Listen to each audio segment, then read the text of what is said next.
ఇస్కరియోతు యూదా అటు ఇటు ఉన్నాడు. ఇస్కరియోతు యూదా అటు ఇటు ఉన్నాడు. పిల్లరా, ఇటు యేసుక్రీస్తు ప్రభుతో కూడా నమ్మకంగా ఉంటున్నాడు. ఇక్కడ విషయాలన్నీ తీసుకెళ్ళి బయట చెప్తున్నాడు. పిల్లరా, బయట వారితో మాట్లాడుతూ ఉన్నాడు. అక్కడ విషయాలన్నీ తీసుకొచ్చి ఇక్కడ ఏం పెట్టట్లేదండి, ఇక్కడికి వచ్చి విశ్వాసిగానే కొనసాగుతున్నాడు.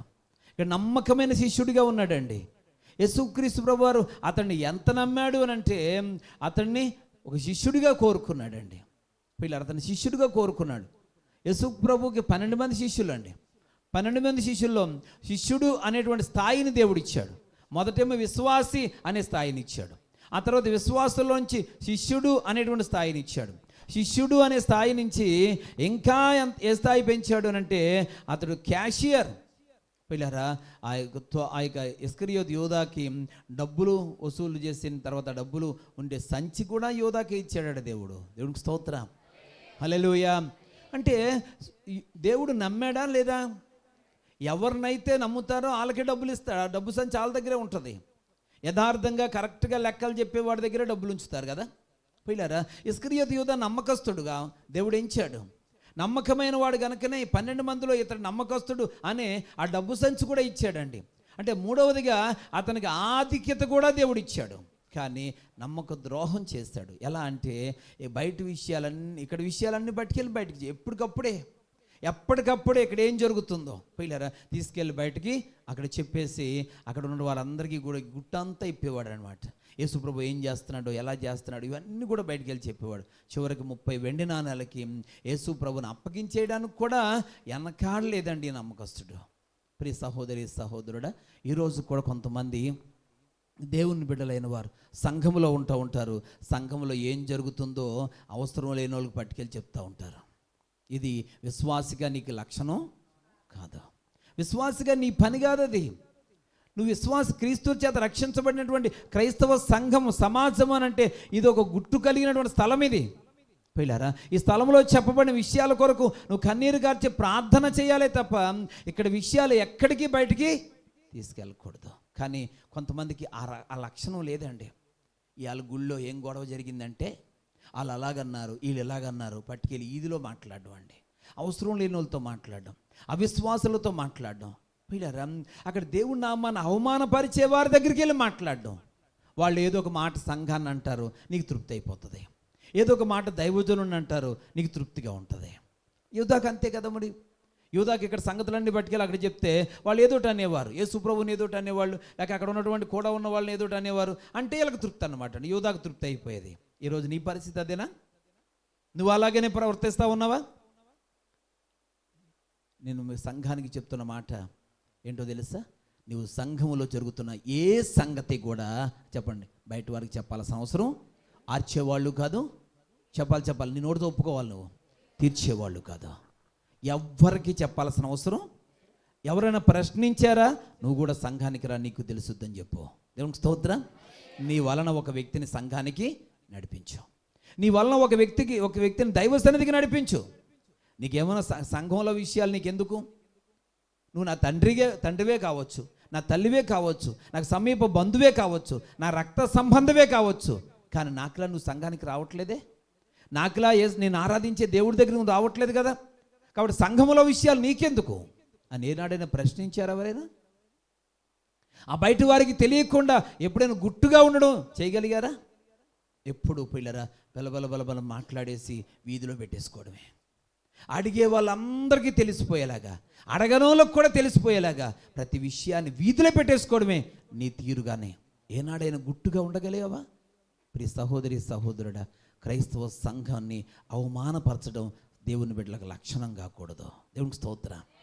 హల్లెలూయా, హల్లెలూయా. కుటుంబంలో విషయాలు ఎంత గుట్టుగా ఉండాలో అలాగే సంఘము అనేది ఒక క్రైస్తవ కుటుంబం కనుక ఈ క్రైస్తవ కుటుంబంలో విషయాలు కూడా గుట్టుగానే ఉండాలి. ఒకవేళ ఏమైనా నీకు వ్యతిరేకంగా ఉన్నాయా, వాటి కోసం నువ్వు ప్రార్థన చేయి, వారి కోసం కన్నీరు కార్చు. అంతేగాని ఈ విషయాలు తీసుకెళ్ళి బయటికి చెప్పావు, ఏంటి లాభం? బయటికి చెప్పేస్తావు, వాళ్ళకి చెప్పావు, వీళ్ళకి చెప్పావు, ఏంటి లాభం? పిల్లారా, ఈరోజు దేవునికి బిడ్డలమైన మనందరూ అత్యంత జాగ్రత్తగా ఉండాలి. సంఘంలో పిల్లారా, ఎవరైనా నాకు తెలిసి ఒక ఆమె కన్నీరు గార్చి ఏడ్చి సాక్ష్యం చెప్పి, నా కుటుంబంలో నా భర్త వ్యసనాలకు బానిస అయిపోయి త్రాగుబోతు అయిపోయి చాలా బాధపడుతూ ఉన్నాడు. లేకపోతే అతను వ్యసనాలకు బానిస అయిపోయి ఆరోగ్యం చెడిపోతూ ఉంది. కనుక ఏది సంపాదన ఏమి కష్టపడుతున్నాడు కానీ సంపాదన ఏమి ఇంటికి రావడం లేదు. అంత త్రాగుడు వల్ల వ్యసనం, అతని ఆరోగ్యం పాడైపోతుంది, మేము కుదేలైపోతున్నాం, పరిస్థితులు ఇలా ఉన్నాయి. కాబట్టి కన్నీరు గార్చి సాక్ష్యం చెప్పి నా కోసం సంఘం అంతా ప్రార్థన చేయండి అని సాక్ష్యం చెప్తే, ఆ సాక్ష్యం ఆలకించి ఒక విశ్వాసి పిల్లర వెళ్ళి అలా ఆయనకి చెప్పింది, ఏంటంటే నీ కోసం మీ ఆవిడ తెగేడి చేస్తుంది గుళ్ళో, నువ్వు తాగేసి దొరుకుతున్నావంట, తాగేసి తిరుగుతున్నావంట, అన్ని డబ్బులు పాడు చేసేస్తున్నావంట, మీ ఆవిడ నీ కోసం తెగేడి చేస్తుంది అనగానే ఆ సాయంత్రం ఇంటికి వచ్చి చావగొట్టేశాడండి. చావగొట్టాడు.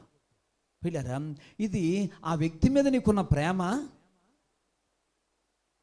పిల్లరా, ఈరోజు నువ్వేం చేయాలి చెప్పొచ్చా? ఏం చేయాలి? ప్రార్థన. ప్రభు, ఆ వ్యక్తి మారు మనసు పొందాలా, ఆ వ్యక్తి మారు మనసు పొందాలయ్యా, ఆ వ్యసనం నుంచి విడిపించాలి తండ్రి. ఏ తాగేసి అలా తిరుగుతూ ఉంటే ఎప్పుడు ఏ యాక్సిడెంట్ అవుతుందో, చచ్చిపోతాడు. నిజంగా ఆ వ్యక్తి మీద ప్రేమ ఉంటే ఈ కన్నీరు కార్చిన వారికి సాక్ష్యాన్ని విని ఆ వ్యక్తి కోసం నువ్వేం చేయాలా? మరి ఆ మాత్రం కూడా తెలియదా నీకు? తీసుకెళ్ళి నీ కోసం ఏడ్చేస్తుంది మీ ఆవిడని చెప్తే ఆవిడ చిత్తకూటెత్తే అప్పుడు నీకు పరమాన్నం తిన్నట్టు, బిర్యానీ తిన్నట్టు సంతోషం అయిపోయిందా? అప్పుడు నీకు ఆనందం అయిపోయిందా? విశ్వాసిగా అది లక్షణమేనా నీకు? విశ్వాసిగా నీకు పరమానందమా? అదేనా విశ్వాసి ఆనందం? ప్రియ సహోదరి సహోదరుడా, విశ్వాసి ఏ విషయంలో ఆనందించాలో ఆ విషయంలోనే ఆనందించాలి. కానీ ఈరోజు అనేక మంది ఏం చేయకూడదు అది చేస్తున్నారు. వీటన్నిటి ఫలితమేనండి ఈరోజు మనం ప్రార్థనకు జవాబు రాకపోవడం. మరలా నువ్వేమంటున్నావు? నేను ఇదివరకు ప్రార్థించాను, కార్యాలు చేశాడు దేవుడు, ఇప్పుడు ప్రార్థిస్తున్నాను, దేవుడు కార్యం చేయట్లేదు, అందుకే విసిగిపోతున్నావు. విసిగిపోవడం కాదు, నీకు జీవితంలో కార్యాలు చేయకపోవడానికి గల కారణం నువ్వు ఇదివరకట్లా లేవు. ఇదివరకట్లాంటి ప్రార్థన లేదు ఇప్పుడు నీకు. ఇదివరకట్లాంటి ఆసక్తి దేవుడి పట్ల లేదు నీకు. ఇదివరకట్లాంటి నమ్మకమైన జీవితం లేదు నీకు. ఇదివరకు దేవుడే దిక్కు, ఇప్పుడు నీకు మనుషులు చాలామంది దిక్కయ్యారు. ఇదివరకు ఏ దిక్కు లేక దేవుడి మీద ఆధారపడ్డావు, ఇప్పుడు మనుషులు నీకు దిక్కు అయిపోతున్నారు. లోకంలో ఉన్న అధికారులు నీకు దిక్కు అవుతూ ఉన్నారు. నీకు ధైర్యం పెరిగింది, అందుకే దేవుడి మీద అంత ధ్యాస నీకు లేకుండా పోయింది. విశ్వాసిగా యాలనైట్ పేరులో దేవుడు నిన్ను సరిచేసుకోమని హెచ్చరిక చేస్తూ ఉన్నాడు. పిల్లరా, దేవుడే రక్షకుడు, నేను తప్ప వేరొక రక్షకుడు నిన్ను రక్షించేవాడు, నీ కుటుంబాన్ని రక్షించేవాడు, నీ భర్తను రక్షించేవాడు, నీ భార్యను రక్షించేవాడు, నీ బిడ్డలను రక్షించేవాడు, నీ బంధువులను రక్షించేవాడు, నీ కుటుంబాన్ని రక్షించేవాడు, అప్పుల పాలైపోయి తెప్పల పడబోతున్నటువంటి నీ పరిస్థితులను సరిచేసేవాడు ఆ రక్షకుడు యేసుక్రీస్తు ప్రభువారు తప్ప మరొకరు లేరు. నీ బతుకును బాగు చేసేటువంటి వాడు రక్షకుడైన యేసుక్రీస్తు ప్రభువారు ఒక్కరు మాత్రమే. ఆయన్ని ఆశ్రయిద్దాం. ఆయన మీద ఎంత మాత్రం విసుగుదల చెందొద్దు, ఆయన మీద ఏమాత్రం భక్తిని తగ్గించుకోవద్దని ప్రభువు పేరట తెలియజేస్తూ ఉన్నాను.